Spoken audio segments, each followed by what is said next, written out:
Good afternoon, everyone. It's great to have you here with us today. My name is Megan Donaldson, and I'm the Alumni Relations Manager here at Trinity Development and Alumni. Thank you for joining us for our latest episode in our Inspiring Ideas at Trinity series. Today's topic is ESG, and we're looking forward to a wide-ranging discussion about what it means, why it matters, and the impact it has on all our lives. There's just a few things I'd like to note before I introduce you to today's panelists. This webinar will last just under 1 hour. The talk itself will last around 30 minutes, after which we'll open the floor to audience questions at the end of the discussion. Please do use the Q&A button at the bottom of your screen to ask questions, and we definitely encourage as much audience interaction as possible, and it's great to be able to ask questions of these experts.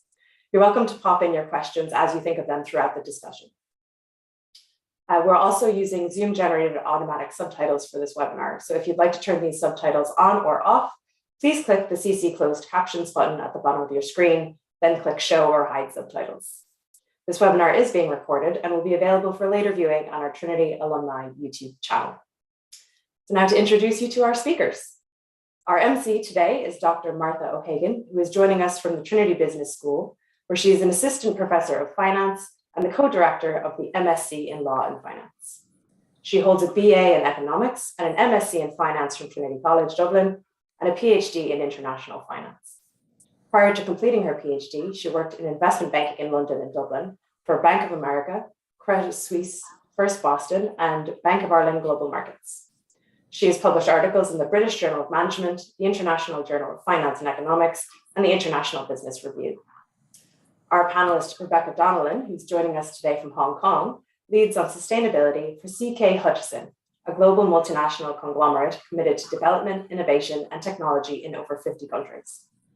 Rebecca has 15 years experience in developing and rolling out corporate sustainability programs in both in-house positions and through her consulting career. She has a master's degree in sustainability leadership from the University of Cambridge's Institute of Sustainability Leadership and an undergraduate degree in business from Trinity College, Dublin. Our second panelist today is Deirdre Timmins, who is a director in sustainable finance with PwC Ireland, where she is involved in helping a variety of clients with their sustainability agenda. Prior to joining PwC, Deirdre worked in a variety of senior roles across financial services, including with Bank of Ireland, the National Treasury Management Agency, and AXA Insurance. Deirdre holds a master's in sustainable energy finance, as well as in investment and treasury. So now it's my pleasure to hand you over to Martha and our panelists. Thanks, Megan, and a warm welcome to everybody joining us today on the webinar. As Megan mentioned, my name is Martha O'Hagan, and I've been on the faculty in Trinity Business School for around 7 years. So just before presenting some questions to our panelists, I'm going to start just with a description of what we mean by ESG in this context, and then a brief talk about what that means for the business school and for Trinity more generally. So ESG, environmental, social and governance, it's a term that's come into, I suppose, reasonably common use since the early 2000s. And for businesses specifically, what does this mean? Well, it's a call for businesses, and that call is coming from investors, from consumers, from regulators. It's a call for them to measure and report on their impact, and specifically their environmental and social impact. So just for example, we've been following an economic model of a linear model of extraction, use and disposal, and that's led to a depletion of our natural environment and pollution of air, water and soil. And so companies are asked to report on their resource use, their energy efficiency, areas such as emissions and waste disposal. Secondly, the S is their impact, the social impact. And that's on many stakeholders, for example, on their employees. So one metric that might be used by companies would be to look at the ratio between the CEO salary and the median worker, or their impact, be it net positive or negative on local communities, or finally supply chain. So businesses are being asked to take a much closer look at, for example, human rights issues, has child labor or some kind of exploitation is present in the production of products that they may use in their supply chains. And finally, the G of ESG then tries to capture or to measure how is the company managed and what checks and balances are in place to make sure that the measurement and reporting of the environmental and social impact is accurate. But it's not just a reporting exercise. Businesses need to take a strategic approach to measuring and changing their impact, the environmental and social impact. And it needs to come from both the top in terms of strong leadership, but also from the bottom in terms of buy-in from employees and other stakeholders. So I suppose that the next question is why now? I suppose that there's a realization that we can't continue business as usual, because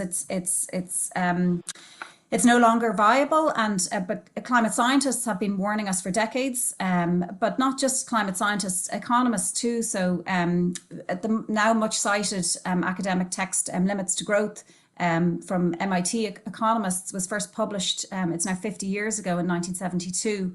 But there's new ways being proposed. So Kate Raworth has proposed what's known as donut economics, and she's proposing that any future economic prosperity, like a donut, has to live within, on the upside, within planetary boundaries to prevent future environmental degradation, but also social foundations. And I suppose the challenge is to ensure how can we manage economic prosperity while ensuring a comfortable existence for humankind, but without trying to turn the tide on the damage that's already been done to the natural world. So I suppose this is not just a challenge for businesses, for all of us. We need to think about how and what we consume, how we heat our homes, how we travel, and importantly, who we elect, and whether the governments that we elect will enact taxes, subsidies and regulations to try and encourage more sustainable economic activity. So I suppose I'd just like to talk briefly about Trinity Business School. Business schools globally, we're well aware, have a major part to play, and what we teach matters. Students at all level, be it at undergrad, master's or MBA level, they need to learn about new economic models, circular economy, the concept of true value, which is trying to incorporate positive and negative externalities into valuing economic activities, or indeed sustainable finance, which is very much in my area. I'm incorporating sustainable finance into my teaching. And we need to radically alter and adapt what we teach. And more generally, Trinity College, just like any other business, has many ESG challenges. As I'm sure most of you know, we have a beautiful campus with beautiful old buildings, but many of them are hopelessly energy inefficient. So there's a retrofitting exercise underway.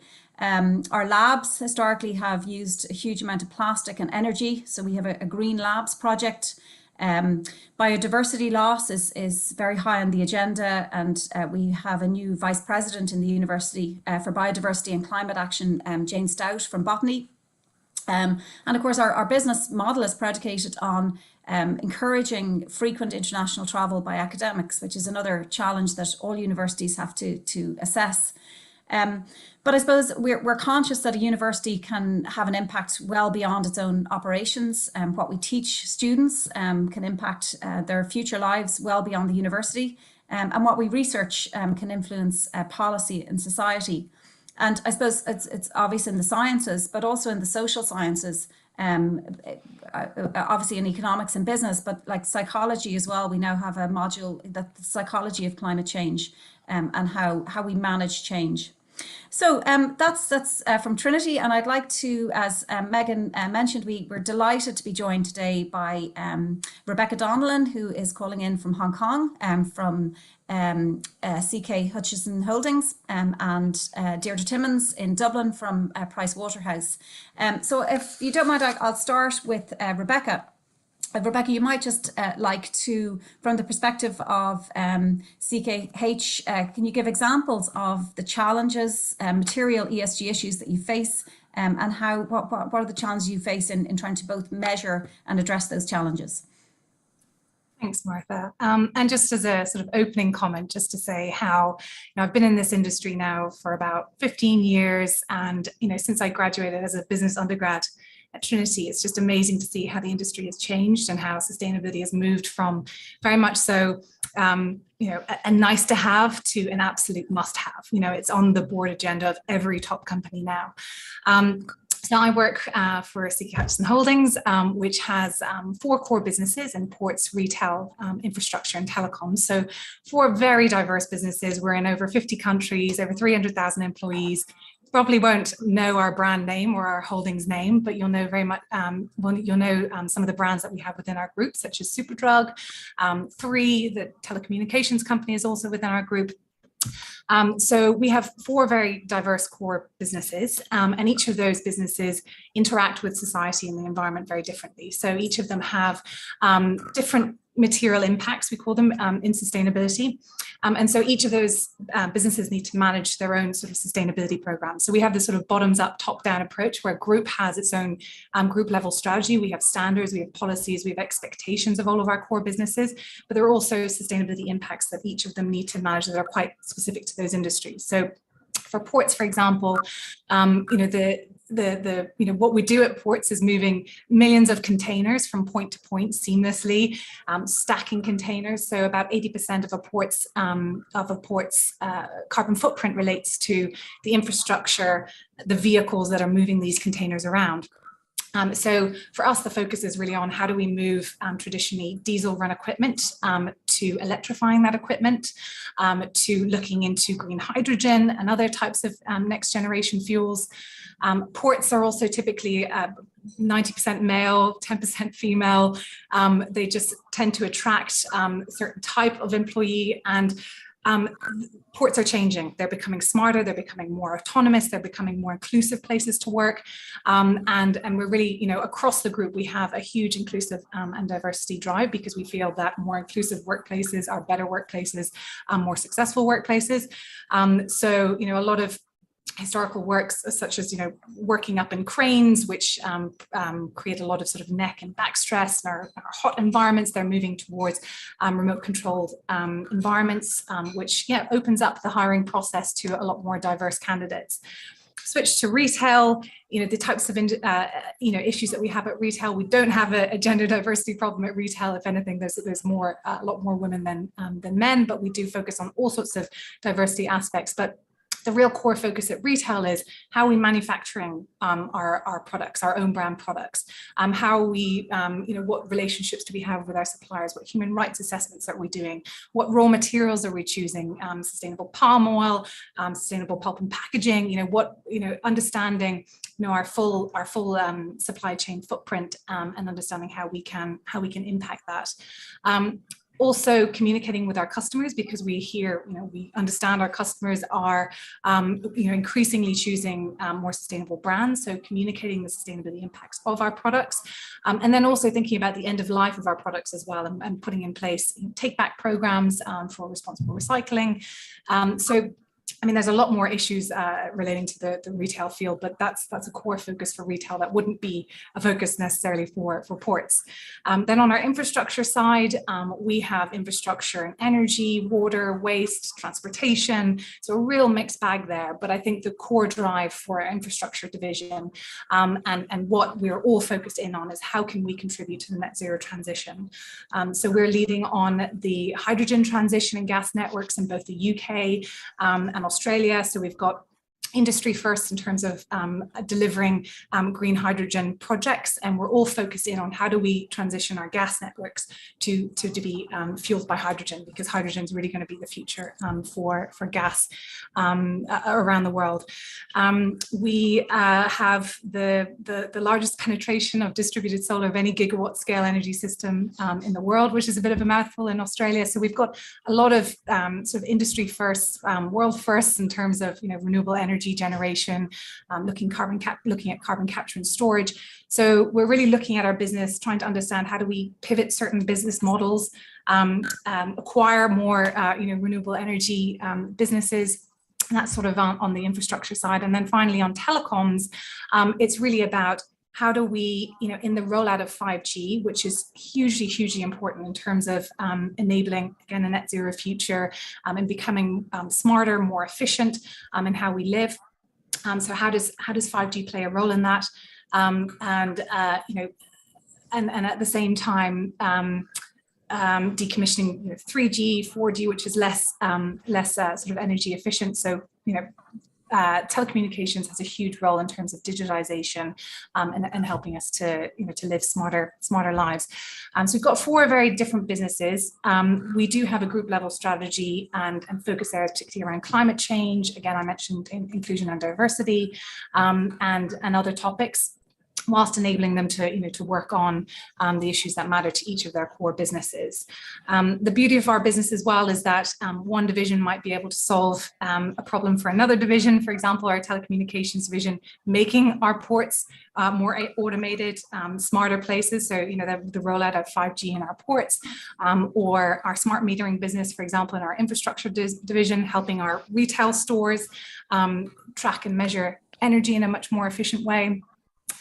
So yeah, there's lots of different challenges and issues that we would face. But just to end and pass over to you, Martha, just to say that for us, sustainable business is good business. We strongly believe that it's, there's a huge business case, there's a huge opportunity for us. So it's not just about, of course, it's about doing the right thing and managing our risk, but it's also this huge opportunity for us. Great, thanks, Rebecca. Deirdre, I might just ask you, because at PricewaterhouseCoopers, you're responding to your client needs. So what questions are coming to you from your customers around the area of ESG? Thanks very much, Martha. Yes, so I think, look, listening to Rebecca, you can hear how wide an agenda this is for most companies starting out this, and most are not lucky enough to have somebody like Rebecca in their organization who has all the skill sets necessary. So I think for a lot, first of all, it's overcoming that there's a bit of a fear factor around trying to embrace sustainability, particularly if those kind of skill sets aren't in an organization, and really trying to understand what this all really means. And for most, especially sitting here in the EU, they can just see this dearth of regulations coming towards them, and they don't really, understand what this necessarily means for their business. So I suppose start with the understanding of what this all means is really where most people struggle with at the very, very beginning. And one example of where to start with that kind of thing would be like something with like the Sustainable Development Goals. They were developed a number of years ago through the United Nations, and governments signed up to them, and they underpin an awful lot of what the EU, for example, is trying to achieve with its sustainability agenda. And so it's a good starting point to understand how wide a breadth sustainability encompasses with those 17 goals. I think then, there's, as I say, there's such a wide variety of regulations coming that, again, people are trying to figure out where to prioritize their time and how best to approach this. And in some cases, that creates a bit of a knee-jerk reaction, and people would just say, well, this particular regulation is coming at me first, I'll deal with that and I'll worry about the rest later.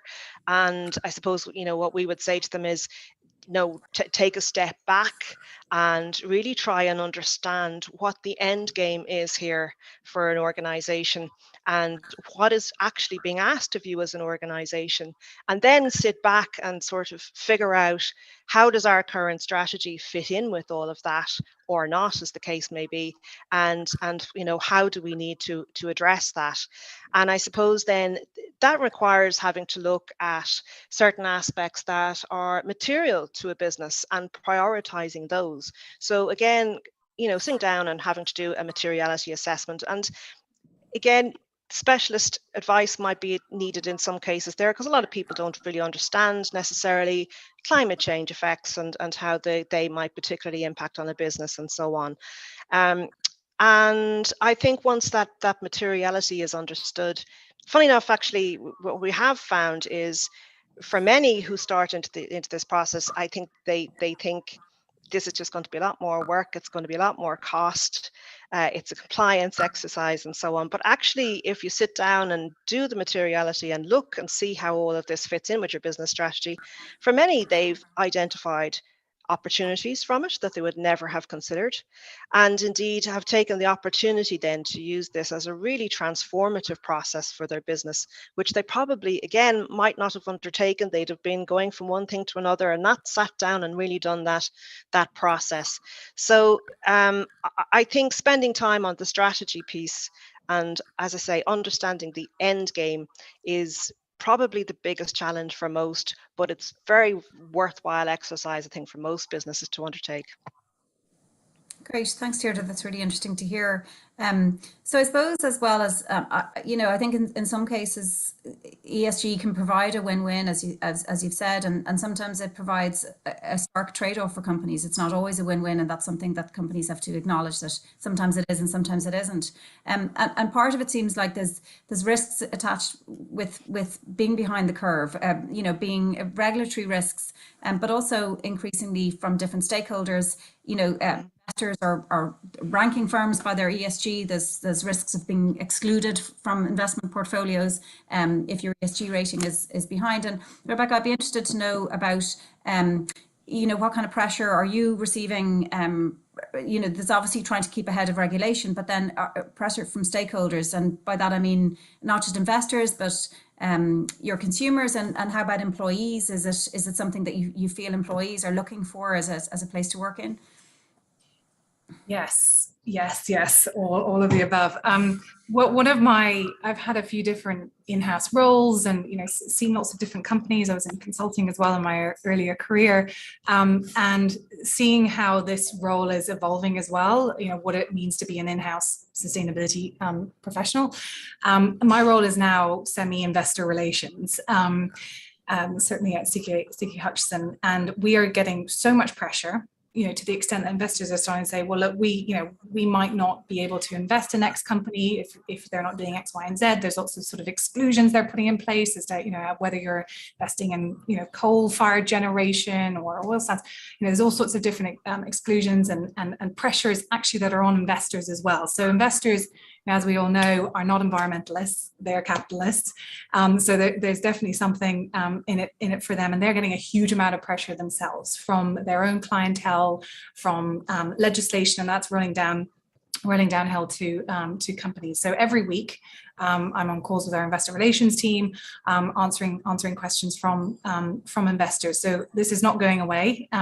Legislation is also only getting more and more stringent.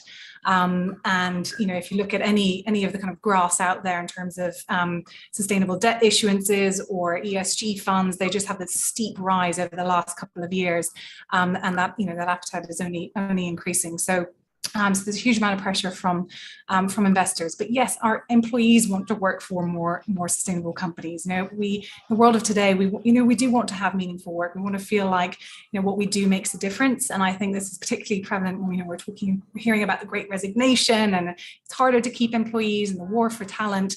So if we can be that place where people can come and live their values at work and feel like they can make a difference and engage them and allow them to engage in sustainability, I think that also makes more successful workplaces, more productive employees, more loyal employees. So all of those kind of factors that actually, that do feed into the bottom line very much so.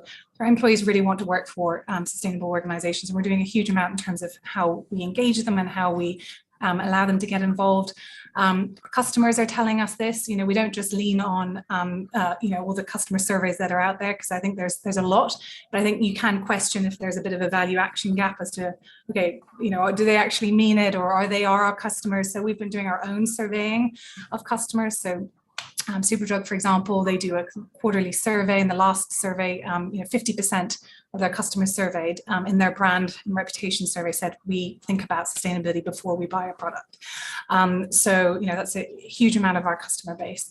So yes, it's all of these stakeholders are part of our success. I think we've moved on from shareholder capitalism and shareholders being the only stakeholders that we think about. It's got to be about stakeholder capitalism, because that's what will make us that long-term successful business for many years to come. Thanks, Rebecca. I guess it's a challenge for every business, and one could wonder whether for very large established businesses who have, as Deirdre mentions, they have the the manpower that they can have a sustainability officer. But I wonder, Deirdre, if you're seeing, is it harder for older, more established businesses because they have to change the way they're doing business, whereas smaller, newer businesses, they can be disruptors, they can start as they mean to go on. How are you seeing differences there between the age of the business as well as the size? Yeah, well, I suppose a lot of this comes down to the culture of a business as well. So if you have a very long established business and sustainability and ESG isn't embedded into the culture, then it's going to be a harder transformation for that business. Because really, to transform a business to make it more long-term sustainable, it really has to come from the top. The leadership has to pervade all the way through the business, and drive that change and lead that cultural change as well, to make it touch off every single point of the business, to make this successful. So that can be most definitely harder with longer established businesses that are, this is the way we always do things sort of mantra. That's definitely much harder to change than yes, a new startup.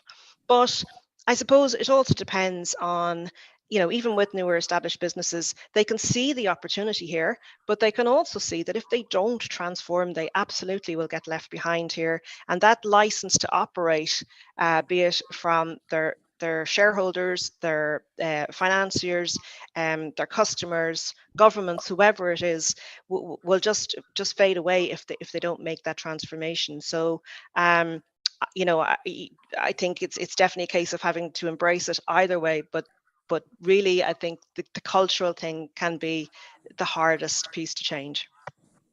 Great, thank you.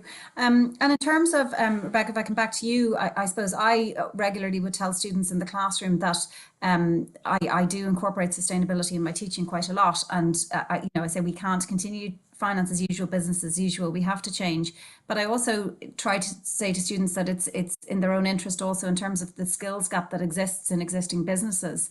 Are you looking when you're, I don't know how involved you are with hiring new graduates, but is it something that you would really look for in CVs for hiring graduates? And is it something that students should really focus on? I mean, obviously, and this is something that I would emphasize, they need to understand the business models or financial models that we have been operating on, because they need to understand how the world has worked, but then they need to bring in the add-on of what do we need to do differently. And so, how important do you see that when you're hiring graduates?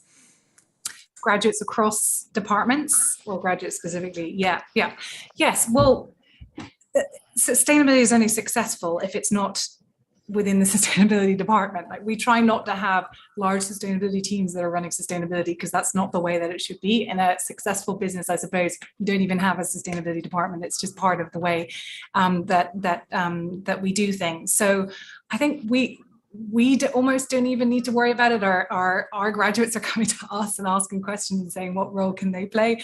But yes, it would be something that we consider, and the more that we are integrating it into the way that we do things, it's part of, for example, if you're joining the supply chain team, having a background in human rights assessments and assessing raw materials, etc., will always be a bonus, because that is such an important part of our supply chain and procurement sort of process. So it is embedded, and every business will be different because we've got businesses at different levels of maturity in different parts of the world. But the more that we embed it, it is just part of job descriptions and part of what we are expecting from graduates coming to us. But we also know to attract graduates, it's also an important piece for them, and sharing with them, what our purpose is, what our strategies are, in job ads, for example, saying that this is important to us, and communicating that when they come work for us, this is going to be an important part of their day to day. Great, thank you. Deirdre, just back to you, and there's plenty of questions in the Q&A. I know the Q&A is afterwards, but just to skip ahead slightly, because it's something that I was thinking of asking about anyway. I suppose, do you see many instances of what you would perhaps term greenwashing, in that businesses don't necessarily want to fundamentally change what they do, but they feel that if they can present information in a different way, that might kind of get them off the hook, and that they are looking at complying with ESG disclosure regulations rather than, as you say, really thinking deeply about what are we trying to achieve here. We're trying to prevent further environmental degradation. We're trying to prevent human rights abuses in supply chains. Like, to what extent do you see that as an issue? Certainly, Martha, I think it has been an issue, and there's been, as a result, a lot of cynicism towards ESG and sustainability from companies as a result. I think what it's really important to note, and again, if I can come back, to the EU regulations, because we're sitting in the EU here, one of the objectives of those regulations is to eliminate greenwashing.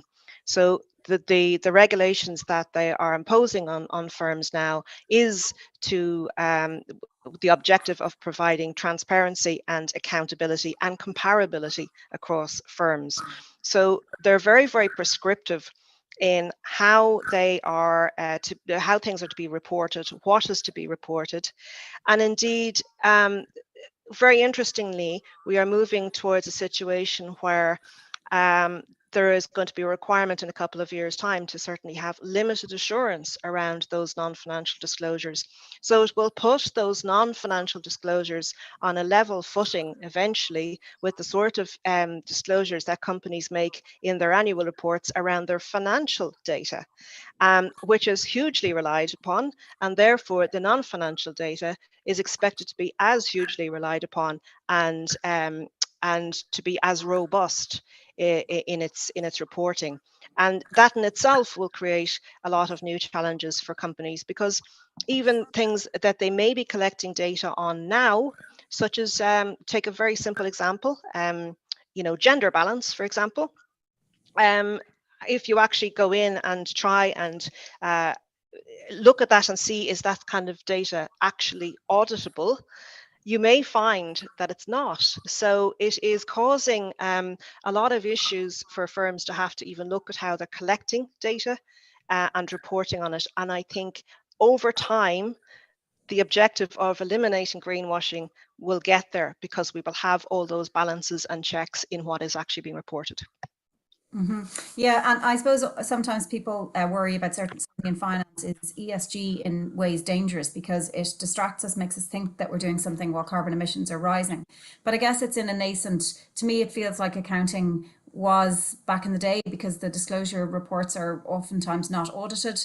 And I guess the consulting firms will potentially, I mean, do you see a role that consulting firms will be providing those type of services, that the auditing of ESG reports, like as you say, at the moment, we don't even have the measurement and standardized measurement, but when we get past that. Yes, absolutely. I would think so. And I think what we're finding as well is, as a result of what I've just said, you're finding an awful lot of the onus and responsibility within organizations is coming under the remit of maybe the finance department, because even though these issues are not financial in nature, the finance department generally tends to understand the processes and the procedures in terms of collating the kind of data and ensuring the credibility of that data before it's ever reported. So you're finding a lot of finance teams being pulled in to help put those kind of processes in place, and similarly then audit teams and so on, because they have that skill set already for financial data. They're transferring it across now to the non-financial data. Great. Yeah, so huge challenges ahead, but also opportunities for, again, if from an educationalist point of view, for our graduates to, this is absolutely, companies are grappling with where they need help, absolutely, expertise. So just in the interest of time, before going on to the Q&A, and I noticed that the questions keep increasing, so I hope to get to a few of them, but I wanted to just ask both of you, would you have tips for the audience about, I suppose, ways to be an ESG leader in the workplace? And I might start with you, Rebecca, if that's okay. Yeah, I think no matter what department you work in or what line of work, there's always a way to get involved, and whether if you need ideas, it's sort of reaching out maybe to the sustainability department and asking. I mean, that is just always such so wonderful when the sustainability department does hear from employees and they want to be involved. There's usually kind of green teams or CSR teams or employee networks to be part of. But if you have an idea, if you have something that you see as an opportunity or a trend you see in the marketplace, whether you're in the business departments or marketing or investor relations or whatever, raising your hand and saying, I know this is important, because I don't think any business can say sustainability isn't important. So raising your hand and driving from within is far more impactful from actually the sustainability team, who's always on the outside trying to change from within. So I just know the power from within your role, I would say, and do your best to raise your hand if you see something that's an opportunity. Thank you, Rebecca. And Deirdre, might you have something to add there? Yeah, I suppose I'd echo a lot of what Rebecca has just said, and maybe just suggest, I see it with my own colleagues all the time. People are raising questions about why are we doing things this way? Would it be better to do it another way? And so on. And I think, as Rebecca says, challenging the status quo and looking at it through a different lens is the responsibility of us all to move where we need to be, because it's a societal issue that we're talking about here. So apart from driving it within our own personal lives, we have to drive it within the organizations that we're also working with and for. Great. So I might move on to the Q&A, seeing that we have lots of questions, really interesting questions, some for me and some for both of you. So we'll try and get through as many of them as we can. So Paul Monaghan asked, he was first in there with a question. Paul, thank you for that. Asking at a high level, it would be useful to understand the relevance of ESG to manufacturing, as it seems to be tied up with finance and investors. And certainly I would agree with you for that. There's a big emphasis on ESG from a finance perspective, and that I would see that. But it definitely feeds through. And Rebecca, I don't know if you'd like to take this question about how does that feed through. I think you've already answered that in some part, but you might like to talk more about that. I mean, the ESG pressure that's coming from investors, how does that feed through to actual manufacturing processes? Yeah, yes. Well, investors are very savvy in sustainability. They don't just say, have you got a target? Tick. Have you got a report? Tick. They're hiring experts in this space. They'll be hiring people with supply chain expertise. They ask very, very, very detailed, and they're on the ball as to what they're looking for, because they are trying to spot the risks and opportunities in your business. So on the retail side, in terms of manufacturing, we would get asked about what is our approach to sourcing raw materials and supply chain auditing. So we would be getting a lot of pressure there, and the pressure also would be coming from our customers as well, to make sure they want to know that they're buying products that don't have negative impacts on the environment or society. So and there's just a huge amount of pressure to make sure we're getting it right. So making sure we're buying kind of certified materials. We're not sort of hyping up something that isn't something. Coming back to greenwashing, I think that's probably a really, really important area that we need to be careful of in terms of communicating with customers on the sustainability impacts. So I hope that answers your question a little bit. Great, thank you, Rebecca. Yep. Maybe I could just add to that one, Martha, if you didn't mind, because I suppose, again, just coming back to one of the pieces of EU regulation being the EU taxonomy, which is an attempt to give a classification system around what is green or sustainable economic activities. And there's a whole lot of technical screening criteria there, which are scientifically based. A lot of them would apply to the manufacturing process and show what can be classified as a sustainable economic activity in that particular area. That taxonomy will be used by investors and financiers, but it is a process that manufacturing firms would actually have to go through for their reporting. So it's another way that kind of feeds into the agenda. Great. I'll move on to a question from Anya Kennedy. For you, Deirdre, I think, and I might answer it also about training. So Anya's asked about the best academic or non-academic institution to train a corporate audience and who will advise clients on ESG strategies. And she's asked specifically about who do PwC turn to. And just from Trinity's perspective, we're aware of the need to provide executive education in ESG, business strategy and ESG, but I know there's many other providers, so you might like to answer that also. Well, of course, Trinity would be at the forefront anyway, Martha, but yeah, it's an interesting one. I suppose the majority of people who would work in the sustainability agenda with myself would be, mainly industry practitioners who would have come in with a variety of different skill sets or qualifications from various different places. I don't think there's a one size fits all in terms of an academic qualification here. It really depends on what is trying to be achieved by the qualification to fit the particular sort of skills. It's a question I get asked regularly in terms of, would you recommend a course? So it's difficult from the point of view of trying to find something that is going to fulfill every need. But it's great to see that so many new courses are coming on stream now, because it's very much needed. There's definitely a skills gap there at the moment. Yeah, and I suppose I think it's something that's going to be a constant need, because the regulation keeps changing. I mean, it's changing, but it keeps being updated and new regulations coming downstream. So I don't think it's something you could get trained in and walk away from. It's an evolving situation. Yeah. So I have a question from Alexandra Owens, a very nice question. We've come out of a global pandemic, we've a war in Ukraine, other challenges with inflation, rising interest rates.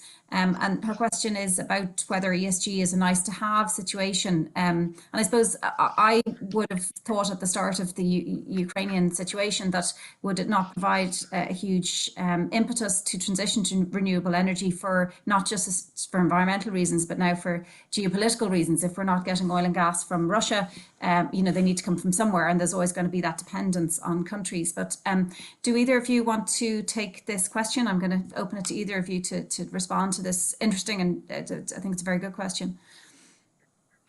I'll take that one. And I'd agree with what you've just said there in terms of the geopolitical issues, Martha. And we've seen the EU now proposing to accelerate its investment and move towards renewables as a result, which I think is no harm at all. But I think if people are looking at ESG and sustainability in isolation to other issues, I think they're missing the bigger picture.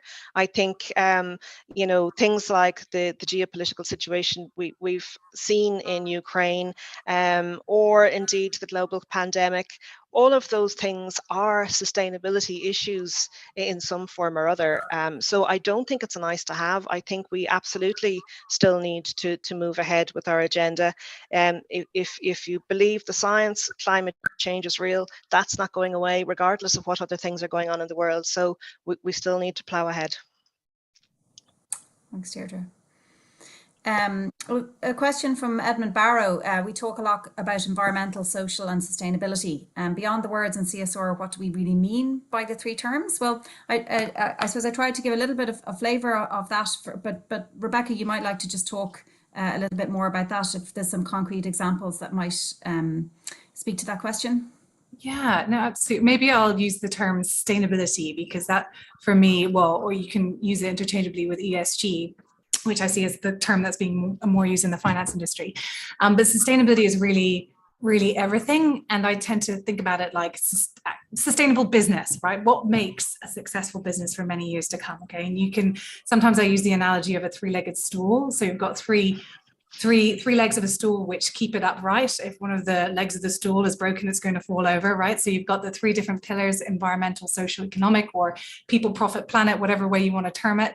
And you need to have a balanced focus on all three of those things. If you've got a short-term focus and you're only focused on the economic leg, disregarding the rest, you might make huge short-term profits in the long run. But if you don't have your head switched on with how you treat your employees, with respect to your relationship with your suppliers, your business partners, your communities, you're not using sustainability as a lens to communicate with your customers, you know, in the long run, will you be that better long-term investment, or will you be able to attract the employees and the customers that you need?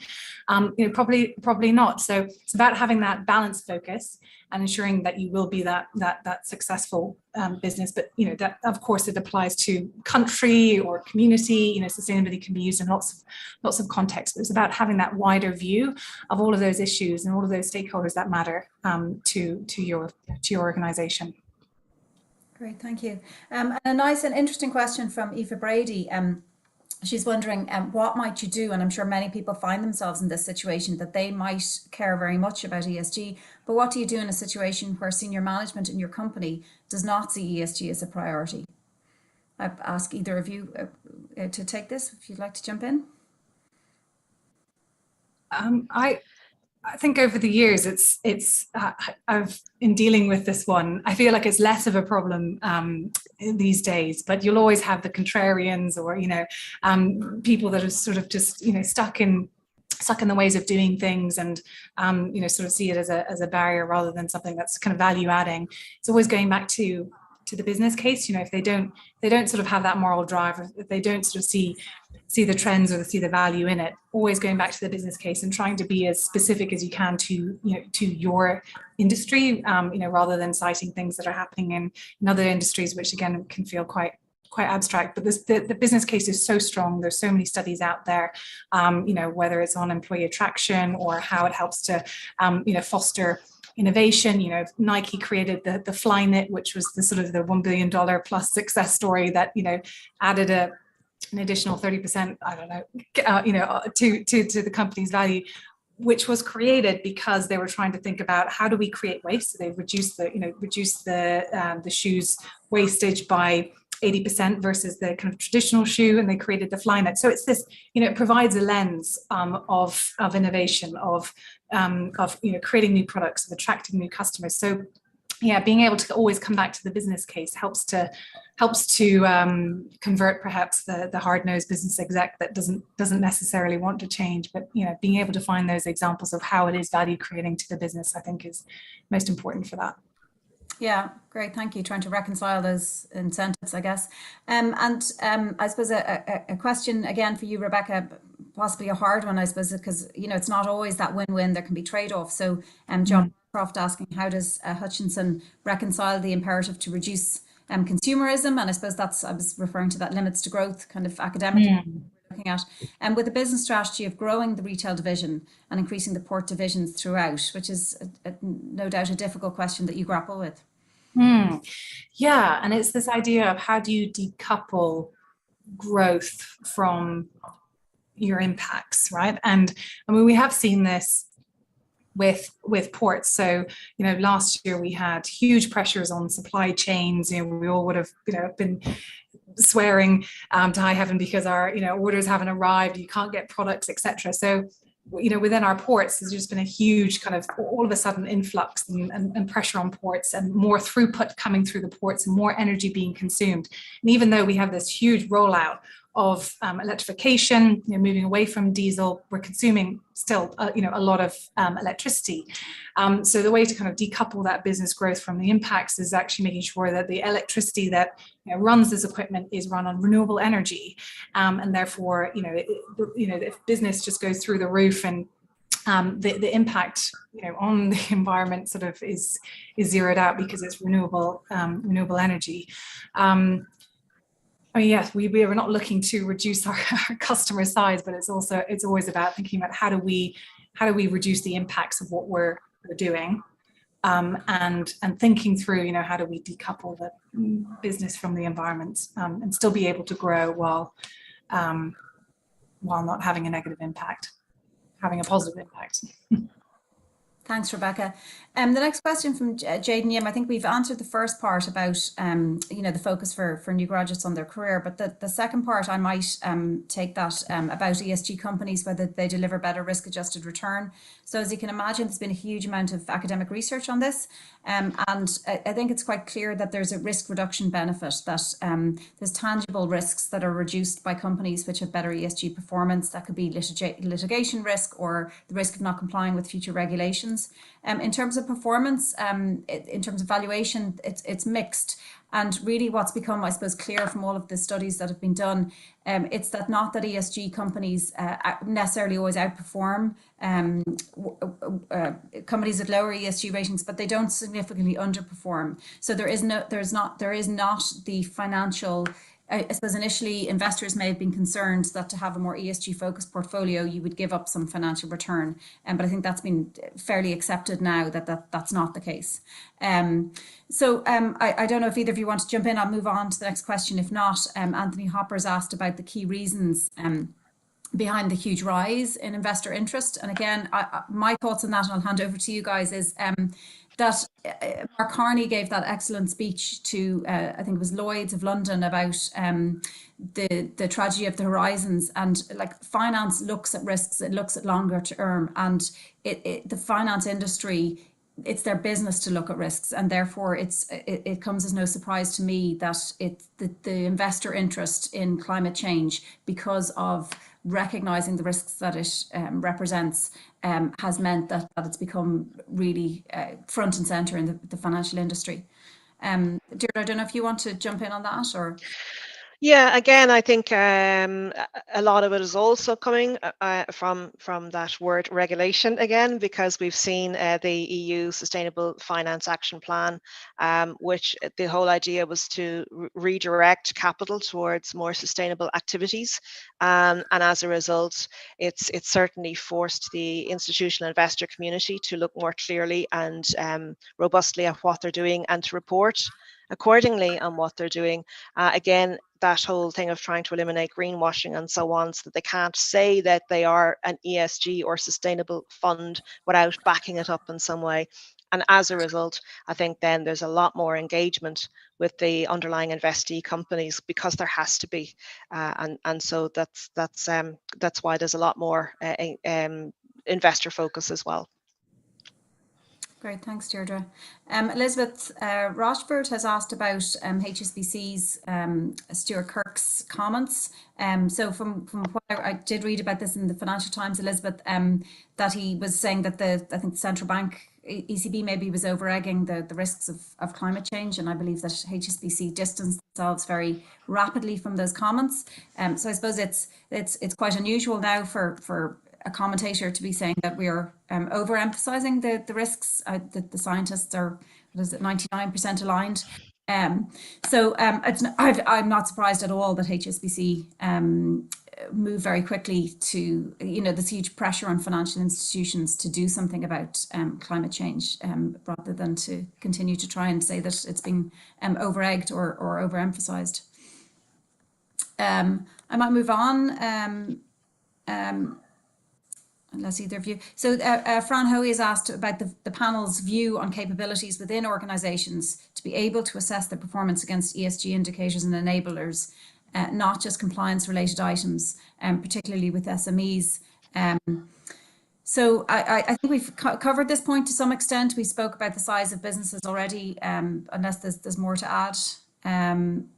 And Sahil's asking about certain qualifications, the CFA in ESG investing, whether that's worth adding to the CV.